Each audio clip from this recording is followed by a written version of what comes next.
Hello and welcome, Star Wars fans, to this week's episode of Duel of the Ranks, a show where we debate takes so hot that they'd melt a planet with twin suns. My name's Brody, and I'm joined this week by my co-host Amanda, as we attempt to discover what story is truly the best from a galaxy far, far away. On this week's episode, we're going to be discussing ranks and hot takes from The Mandalorian, Chapter 11, titled The Passenger. By the end of this episode, we'll have a definitive answer on where this piece of Star Wars content ranks amongst the rest. Now, if you're watching the YouTube video, you'll probably notice something pretty big. Something's different about today. Hopefully in a good way. Yeah.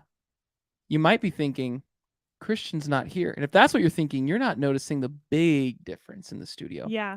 I'm wearing over-ear headphones. Yes, finally, after like this entire time, Christian and I have been like, get rid of the earbuds, my man. Like, come on, join the over-ear headphone game. It makes you feel so much more professional. Like, I am coming, like, we are in a studio.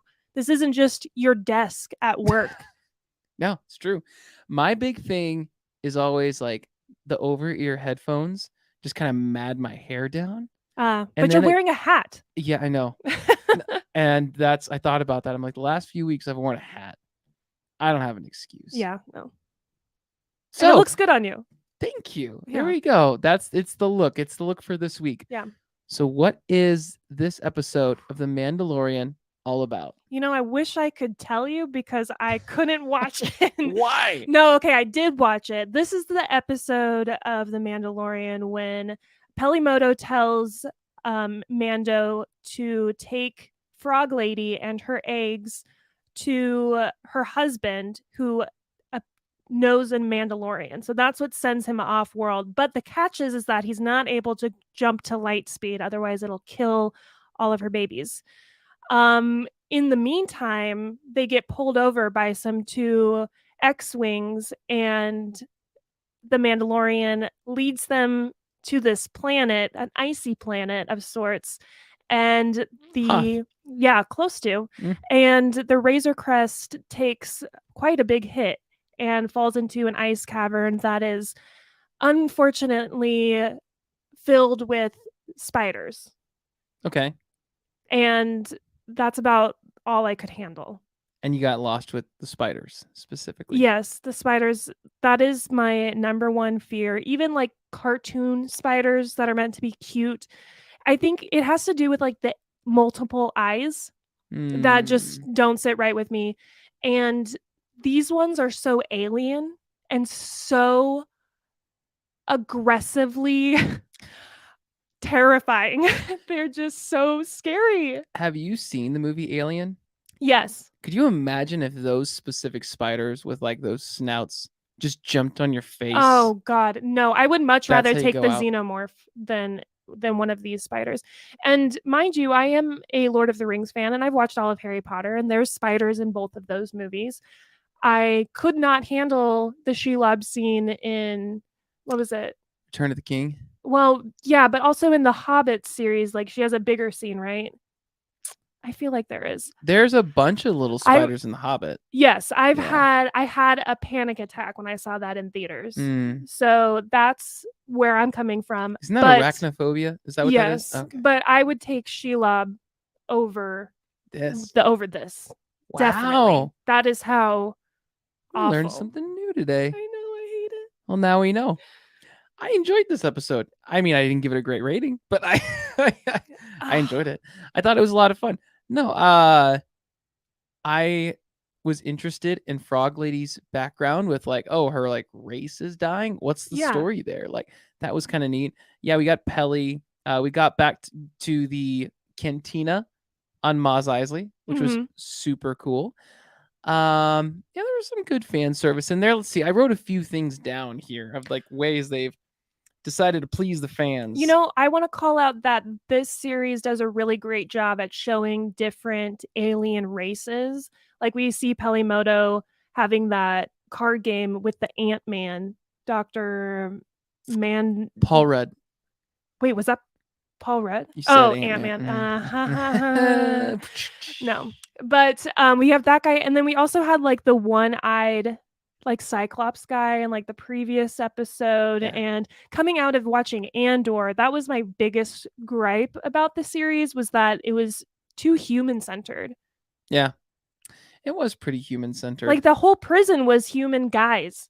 Do they separate them by race? Yeah. In these prisons? I mean, I have questions. I was watching a fan film this week. It was like you'll be shocked, but it was about Boba Fett. Wow. Yeah, and it was really good too. And it's he and Bosk in this cantina somewhere, and there's Dengar in it, and it's just crazy how the kind of fan films people can put together now that have that level of detail and costume design and the cameras they used to film it. It's just nuts. So yeah, then you watch something like Andor. I don't mind no aliens in something like Andor. It's Star Wars. Yeah, it's Star Wars, but I think for Andor it worked because like I don't really feel much for Chewie at all. Like when he died, I was like moved. I was like, wow, that's the end of Chewie.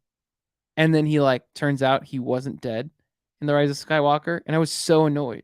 I was like, no, should have committed there. But you know me, I love death, so I'm also an advocate. Like, yeah, kill him. Wow. That's actually terrifying. Okay. Yeah. Well, I hope you never advocate for my death. Moving on, there was also, again, back to the spiders. They, I don't know if you know this, but they actually come from concept art, these paintings and drawings from The Empire Strikes Back. Yes, Ralph McQuarrie, icon. Yeah, pretty cool that they and were the able drawings to bring are that back. Also terrifying. I did look at the drawings before this episode, and they are very accurate to what they end up portraying in this. I would be more afraid of that Wampa than I would be the spiders. The Wampa. That thing that attacks Luke in The Empire Strikes Back. That snow bear thing. Yeah. I'd be more afraid of that. No, definitely the spiders. Really? Yeah. Like their tube shape and like their mouth. Oh God, no, I'm serious. It's like, it was really upsetting. So in order to watch this, I had my husband Jake, I had to call him into the room. I had a blanket over my head and I was like, can you narrate what is happening for me right now? And he did a great play-by-play. I think he might have a future career in like sports broadcasting or something, because he hit every note that was going on. And I would try to peek through, and then I would get another glimpse of like a mob of spiders chasing them. And so I kind of guessed when it came to the technical aspects. I threw on a 4. Okay. Because I guessed. Because it was unsettling. So it seemed pretty effective in making something so terrifying. I just think of Jake. There was this guy. He's a Chicago Cubs announcer from like the 80s, 90s, forever. I don't know when he died, named Harry Carey. I'm just thinking of like someone like that narrating Star Wars. Like, wow, you see that little spiders? There's so many of them. It's crazy. Now they're just going off. I would love that. Or like Sunday Night Football. I would love to see one of those folks narrate Star Wars for me.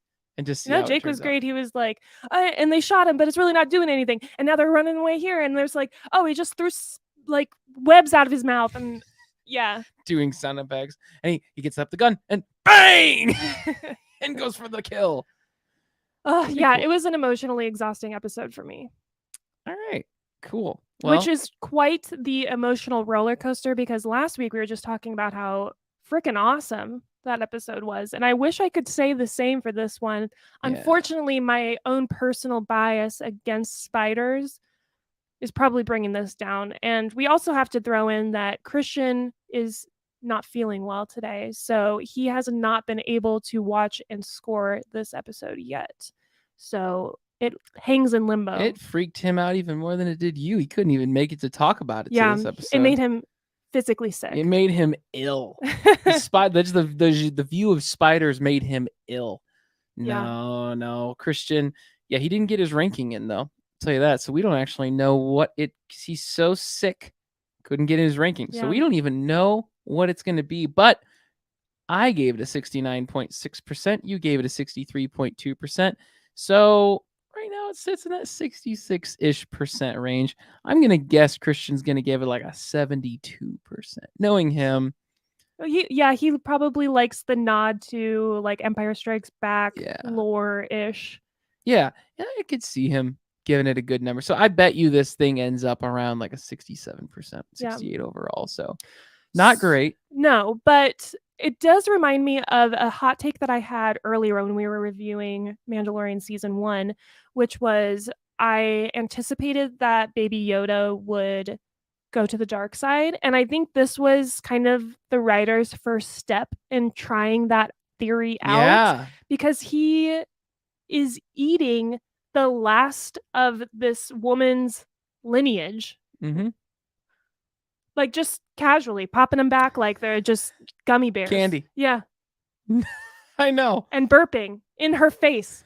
Like, oh, your spawn tastes so delicious to me. To be fair, they were unfertilized eggs at this point, so there was no life in them. But yeah, he did out of very nonchalantly though pick up a baby spider and And eat ate it it. with no Yeah. problem. With no problem. So if that thing was fertilized, we can only assume now he still would not have given any sort of craps. Yeah. I do want to point out I did watch the part where he eats the spider, and it was fine because you didn't really see the spider, but that looks like kind of the first instance of the child getting CGI is what I Yeah, thought. I saw it. Yeah, it kind of knocked the technical aspects for me because it looked very, you could just tell. And on top of that, there's one point where he puts him down, and Baby Yoda, or Grogu, he runs to the back of the ship, and it almost looked like he's on like a track or Yeah, something. he's just going, He just rooms forward. I'm like,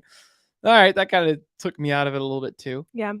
The magnets on the ground or something, but was not a believable Mhm. motion, to say the least. So You know, we forgot to even talk about the beginning of this episode, if you remember, is when he is riding his speeder bike back with Boba I Fett's love that. I armor. loved that scene. That was so great. And these I don't know, what would you call them? Bounty hunters or marauders? Just They some just sort kind of set up a trap ruffians. and get him off of the bike. The bike crashes. Baby Yoda goes flying. Literally, as I'm watching it, before he falls, I'm like, Baby Yoda needs a seatbelt. Where is this? I thought this was a kids show. But Come didn't on, that? Disney Plus. But think about it. If that thing flips on its head, right? Like it just like next thing you know, and he's wearing a seatbelt, Baby Yoda is gonna be like just smashed into the ground like jelly. So, I mean, he's got the Force. He can like cushion his landing. Mando's got a jetpack. Mm-hmm. Loved that fight sequence. I loved How he gave him the jetpack. Yeah, and I just love how like the guy when he falls doesn't scream to his death or Right. anything. He just accepts it on the way down. It's like I'm gonna die like this, and like it's just kind of goes to show like Baby Yoda's like and maybe that's part of why Baby Yoda's so okay eating like these babies and stuff, and maybe the hints in the beginning because he just sees death as just a part of life now and is so casual and sees his dad take it so easily that. That's a good point. Yeah, the Mandalorian's creed is all about like following through, and Mandos have to kill a lot. So Baby Yoda's growing up being indoctrinated by this violent warrior. Yeah. And it doesn't help when all the stuff he's going to see with Boba Fett and everybody else. He's just taking it all in. Yeah. Oh, and there was a detail in that opening sequence too that I picked up on right before it cuts to the Mandalorian title. It kind of is on his helmet, and you can see the like slime on his helmet from the crate dragon in the previous episode. And I was like, oh, love that beautiful detail. Yeah. And that was cool too. It was a fun episode. I enjoyed it. I will say one thing that really bothered me, and it's kind of weird how much it bothers me. I put myself so like, I get anxiety like anybody else in stressful situations. And if I'm being chased by an armada of spiders, just they're all coming after this. They're rolling deep, they're coming after me. Mama spiders in the back, looks terrifying. And you're running next to me and you're kind of struggling to run, whatever. And out of nowhere, you start leaping hands and feet like 15, 20 feet in the air, like whatever, like to get that great distance or whatever. I don't know why that bothered me so much, but that would just like throw a new thing into the situation where like, oh, okay, you're doing this now. Like I mean, she's playing to her resources. she is, but it just like bothered me. I was like, man, like you're not. And the fact that she was running basically like because it took so much energy for her to collect herself and then jump again when she was already running at the same pace as him. It's just like, look, stop being extra. Just like, come on. No, I thought you were this. going to say what bothered you was that the X-wing pilots come back and then they don't even help him. I mean, they shoot off the.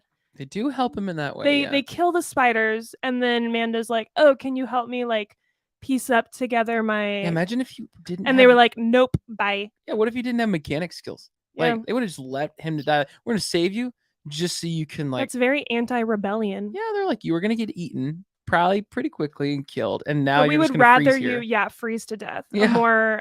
A more painful death. Yeah, they're real kind over there. And he had a woman with her like eggs. Yeah. Women and children, they don't even care about. Uh-huh. I'm telling you, man. Not as good as they see. I don't know. I thought it was interesting to see like this is what I guess the Republic is doing now. Yeah. Like, you know what I mean? Like X-Wings, we come to think of them as like, yeah, these heroes, this and that. Now it's just like whatever. Like, they're just traffic patrolling. cops. Yeah. Yeah. Whatever. They're bored. Like they're definitely you can't tell me they're not bored. Oh, of course. Yeah. They just went out of their way to make a problem with Mando. But I think they appreciated the chase. Yeah, like I think they really like, that's the most exciting thing that's happened to them. Yeah, it's like they're like, we don't want to shoot you, but we want to chase you down. Yeah. That's why it's like, look, we don't really care about you, but we see this creature thing, so we're gonna shoot at it because, you know, it's something for us to shoot at because we can. And then leave. Yeah. Because then we don't want to actually put in the work to help you. Yeah, we're not actually, we just want to shoot something. Yeah. Thanks for giving us that excuse. Yeah. They're very they're about their guns. They want to drop the law down. They're about their guns. And when we talk about this more, I'm like, are we still talking about Star Wars? Or are we talking about something else? Anywho, yeah, I still enjoyed watching it. I didn't. I will be curious to see what Christian says about it. But yeah, so you ranked it, what was that again? 69.6%. And I gave it a 63.2. It's not great. No. It's not great. Yeah, this is going to be one of our lowest live action episodes, if not our lowest live action episode of anything yet. Looking back at the full show rankings, yeah, it doesn't look like, I mean, I'll be curious to see if like Obi-Wan or anything is lower than that. But or I mean, Book of Boba Fett, that chapter that has the Mandalorian in it is definitely the lowest rated. It is in my book because it shouldn't be the Book of It's exactly. a fine episode of The That's Mandalorian. What we decided was, yeah, it'd be a great episode of The Mandalorian. And that brings up like season 3 is supposed to start soon. And you're just going to open up with Mando and Grogu back together. And everyone's going to be like, what the heck? We just watched that cathartic separation. Yeah. Imagine. And then you're just like, oh, they're back together? Yeah. Everything's fine, actually. Turns out. So it looks like the Book of Boba Fett. We do have that episode. And so it looks like that one. Oh, man. 59? Oh. A 59.2 is what we ranked that episode of Book of Boba Fett. Are you sure that is what? Oh, it has to be what it is. The Return of the Mandalorian. Yeah. So I don't think any episode of Mandalorian will be that bad. Oh, even this one. That's pretty rough, actually, that we gave it that. Looking back, I'm sure there was a great, but it was a good episode of a different show. We gave it that number because it didn't work with the overall story. Yeah, you can't have the Book of Boba Fett and then be like, chapter 11, the Mandalorian. Yeah, we're not gonna at all, and it didn't like help his story at all. Yeah, that's rough because that was a fine episode in of itself. It's probably the best episode of the show. Maybe. I don't know, but that's pretty rough. And the one following it, From the Desert Comes a Stranger, was pretty high, and I hardly remember what that one was about. That's Cobb Vanth. And Cad Bane. That was a good one. Yeah. All right. Yeah, we gave that one a pretty good ranking, and it looks like Kenobi, lowest we had was 67% for episode 4. And the Mandalorian, we do have we have a couple 166, 169. Okay, it's not unprecedented. So it doesn't look like this is gonna take the cake for the worst piece of live action Right. Star Wars yet, by any means. But yeah, it was a lot. I enjoyed it. I think season 2. I do remember when I watched this live, and it was the first time we saw Tamara Morrison like reprise his role. I mean, not even reprise his role, really just begin his first time ever live action role as Boba Fett. You And mean his in the last episode when he has like yeah, in his the last one, and I remember just being like in awe, like this is happening.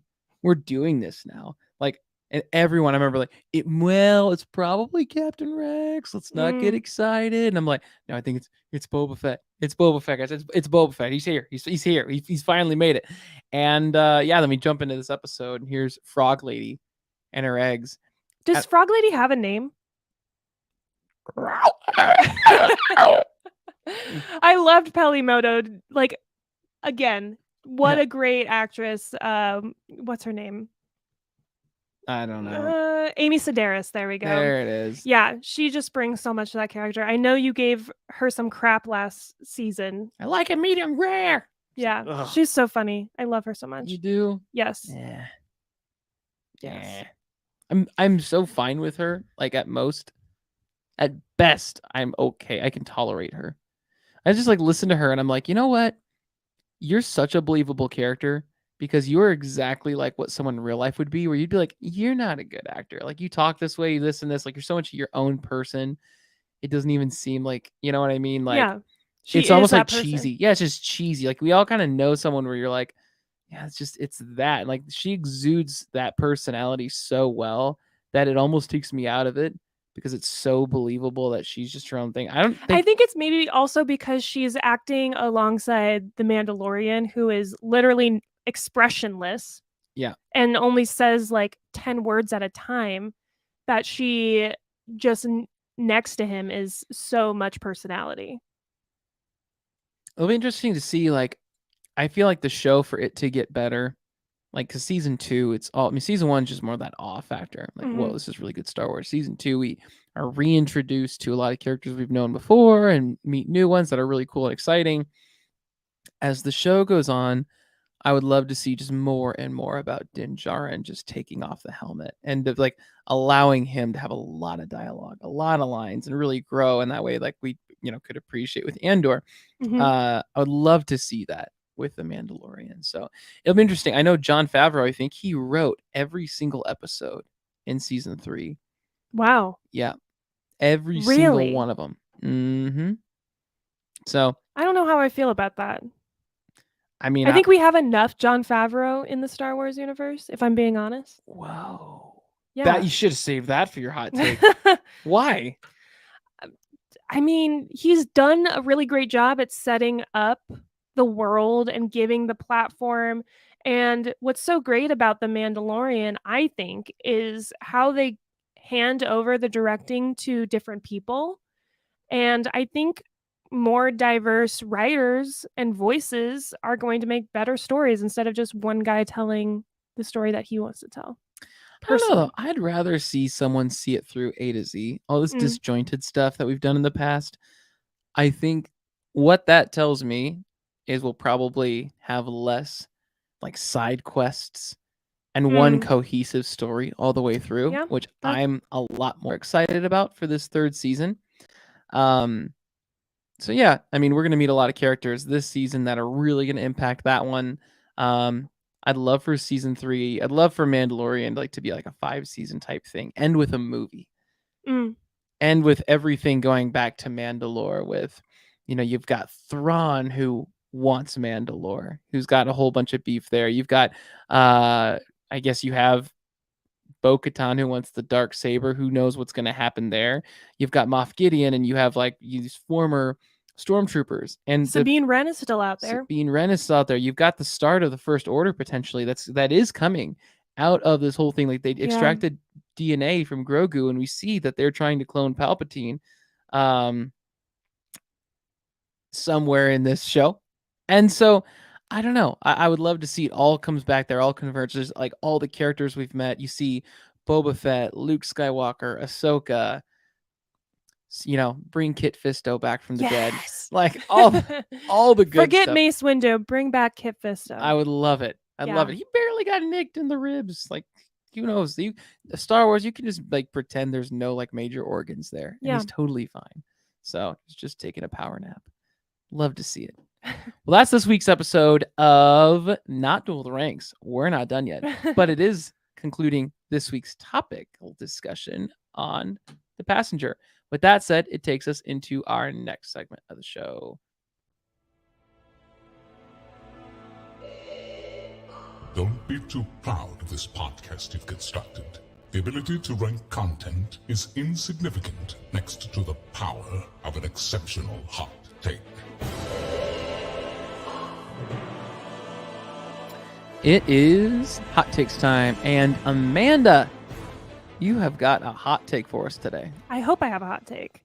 My hot take is that the spider species is the most terrifying species in Star Wars. I'm sure that's a hot take, and I'm sure there are people that, because that ruffles my feathers a little bit. Like what comes to mind as more terrifying? Ewoks. Fair. There's nothing about them. Everything about them is unsettling. Things like wolves in sheep's clothing. Like, if you're evil, and I can see you're evil, like, but they're cute, and I like evil as cute, but this is evil as evil. Now, if I can't predict your next action, like a lion, like I'm more scared of. I mean, I'm not more scared of a bear than a lion, but it's just like a lion, it's going to eat you. But the bear, you've got that like anxiety. You're like, okay, is it or is it not? Mm-hmm. What's going to happen? And I guess with that being said, I guess I like my chances more in that scenario with a bear because it may not want to mess with you at all, whereas a lion is more likely to.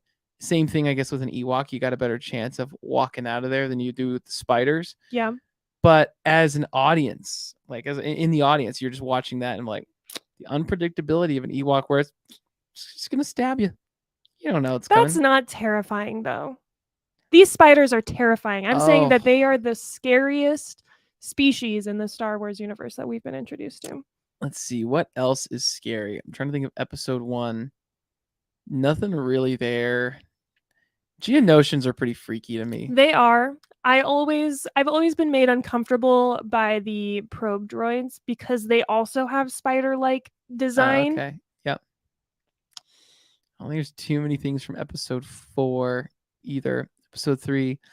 I don't know. I don't think I can put the spiders up there. I would put Ewoks above it. So I'm going to go ahead and disagree with you. It's a good take. Let us know what you think is, if you have anything more scary than those spiders. I'm trying to think. Maybe there was something in Andor that was freaky too. I can't pin it. I know I saw something at some point. Probably Lord Sidious when he's in The Rise of Skywalker, looking all messed up. That'd be pretty, puppet. Yeah, that'd be pretty freaky to see. Snoke is pretty creepy, but again, I'm talking about a species. Yeah. Now Palpatine's in his own camp right there, whatever he is by that stage. He's whatever he is. So I'm saying Ewoks. With that said, I'm saying no. And we got a new soundbite to play when we say no. I got a bad feeling about this hot take.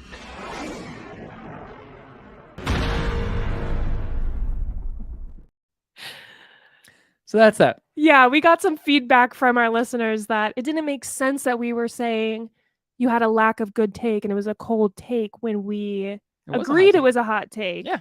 So we had to update our soundbite. So hopefully this will appease the masses a little bit more. Well, they'll find something else to hate on us with. And we'll keep making changes. Yeah. All right. But what about you? Do you have a hot take? Oh, I definitely do. I wish Frog Lady died. So, yep. So here's my thing. I didn't dislike her or anything crazy like that, but can you imagine the emotional impact? Like, here's Baby Yoda the entire episode, eating her eggs, not caring, burping in her face. The disrespect of this child. Mm-hmm. It's terrible. So she ends up dying, right? Like, she gets killed off by the spider. Something happens. Now it's up to Mando to bring the eggs to her husband. And deliver the bad news. And he's got to, like, again, fertilize these eggs to keep their species going. that makes the episode in my mind so much more compelling.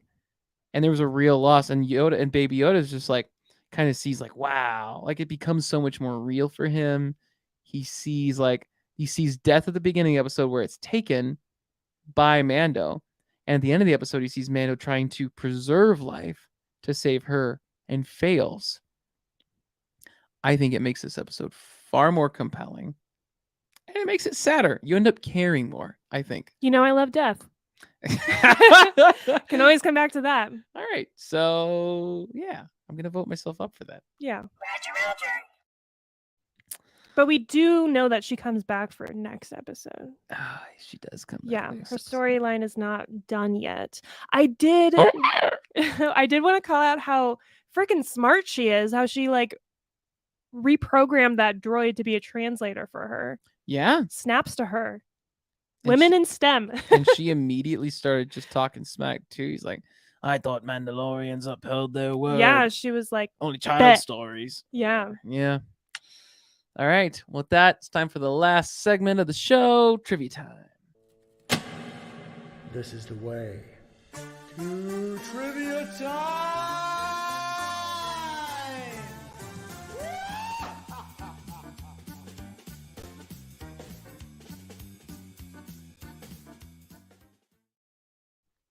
It's trivia time. It's trivia time. And I have the trivia for tonight. Ooh. So the spider species that we've been talking about all episode, they're called the Krykna. Krykna. The Krykna has how many legs? Do they have 5, 6, 8, or 9? 9. Final answer? Yeah. Wrong. It's 8, isn't it? It's 6. Really? Yeah. I wouldn't have said 6. Yeah, I know. They really are spiders then. Okay. No, they're not spiders. They're an insect. Technically. I mean, a spider has to have 8 legs. An arachnid. Oh, see, you know a lot about spiders. I thought spiders had 6 legs. No, they have 8. Shows how much I don't like I know how to run a podcast. Multiple legs, multiple eyes. It's a no for me. What do you think of Spider-Man? I like Spider-Man. Really? Yeah. What would you do if you were stung or bitten? Not stung. Wrong word. Shows how much I really know about spiders. Bitten by a radioactive spider. You get the sweats. You're all of a sudden walking on walls.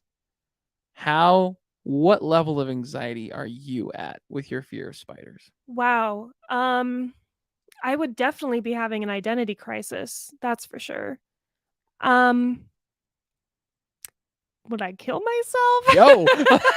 Wow. That got drastic. I don't know how I would cope with that because I could probably then I would have spidey senses, obviously, which means I would probably have like a mental connection to every spider in the universe. And whenever I was around one, I would be able to talk to them and I just wouldn't want to know. But maybe by being bit by a radioactive spider, it would overcome my fear, like exposure therapy.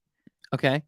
So what would your superhero name be if you were bit by a radioactive spider with those powers now? I don't know. I think it's pretty simple. I think it's just Spider-Manda. Spider-Manda! Wow, that came too fast. That was great. Yeah, I think you'd use it for evil pretty quick, though. I think most people. I would be a Robin Hood of sorts. I would steal from the rich and give to the poor. I feel like they'd catch you pretty quick. Yeah, I'm a pretty clumsy person. Wow. Not that it's you. It's just like, I don't believe anyone with Spider-Man's powers in today's world is getting away with robbery of the rich.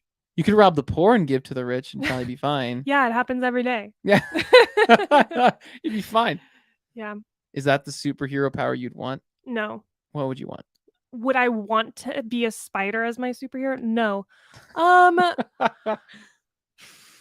I would probably like to be able to go into different dimensions. That is terrifying. Why would you want to do that? At will. So that way I could live out whatever timeline I'm married to Adam Driver in and see how that would work out. Sorry, Jake. Wow. Well, Jake, you got a spot in our couch when Amanda decides to leave for the dimension of Adam Driver. So you've already announced use it for evil. There's already the first thing you do is hurt people. Yeah. Yep. All right. Well, if I had a superpower, I used to always say teleportation, like a lot of folks, but like Nightcrawler from X-Men, who knows? You might end up in a wall. Yeah. You might end up. Who knows where you're really going to end up? That's a good point. Yeah, because the Earth is always shifting. Yeah. So you have to account that when you're like transporting. But when I think of like interdimensional travel, I'm thinking more like Dr. Manhattan level of like, what is reality? How can I bend reality? I like the thought of being able to slow down or speed up time at will, without at all affecting my human form. Like just being able to, like my mind, like I know Professor X could do that, but So like freeze time and you get to navigate at a regular oh yeah, pace. or like, if I wanted to like be a professional athlete, it'd be super easy. Barely an inconvenience. You just like slow everything down, walk faster than everyone. And they're like, how does he walk so fast? You could play like professional soccer. Mm-hmm. You could be in the NFL. That's true. You could do anything. You could be a You're multi. like, oh, he was at one end of the field and now he's over there. You want to see me run back to that wall and here again? Want to see me do it again? Like, I love that SpongeBob reference. Yeah. I don't know, but I don't think there's anything else like the Force, all that stuff. There's not a single Star Wars power that would be like my go-to. Because if I had the Force, like, how long before you use the dark side? Definitely. Yeah. Yeah, my brain is so susceptible to that. It's just not going to be pleasant. I wish for somebody. I could have like martial arts skills, like be able to swing my body around and fight and kick and jump and things like that. So you'd like the Matrix? Yeah. Yeah. I guess that's cool too. Like Phoenix. What is it for? Jean Grey from X-Men. She's basically a Jedi but can fly. So that'd be pretty cool. Telekinesis. Well, we got very off, and that's where we've realized again when Christian's gone. That's when the other thing. Not only does he provide a ton of lore that I'm sure we missed on this episode, but when we just get derailed, he'll find a great way to be like, and that's why we're talking about this episode. Chapter 9. Yeah. And now he's not here, and I don't know how we get back to it. Realistically, we're 37 minutes We're in, done with the episode. We're done with the episode, and if you're the audience, you should be too. Go do something else, but first, subscribe to Duel of the Rings. Go check out our YouTube page. We're doing a whole bunch of stuff with that. It's a lot of fun. You know where to find us? Go just Google Duel of the Rings. And we have a lot of goals and exciting plans for the next year. So we are very excited about all of that. And we want you to join the journey with us. Join the journey. We've got a Discord. I've been saying it for a while. It's coming. It's going to be here not too long. You'll be able to join us for an awesome group chat experience. We're going to be doing more stuff with TikTok. We're going to start opening the door for sponsors. We're at that point where some folks have asked. So we're going to be doing that now. Pretty exciting stuff. So yeah, adding some stuff about us on the website, some stuff for sponsors, a whole lot of new stuff. And we've only been doing this for a year. 1 year. 1 year. And like we were just doing this in our homes via like Skype almost, whatever. Like just all calling in. And now we have a whole beautiful studio, some amazing equipment, and a whole lot of experience under our belt. Who'd have thought we'd be doing this? Not me. Not me. And yet, here we are. That is this week's episode. I still can't close, though. It's been a year. We got a lot of good stuff coming, but not good closes. That is this week's episode of Duel of the Rings. Google us for more info. If you want to find us, we're out there. DUEL. If you type in Duel, DUAL, you're going to get a whole other show. That's not us. Look it up. Look forward to seeing you on next week's episode as we discuss Chapter 12 of The Mandalorian. See you then.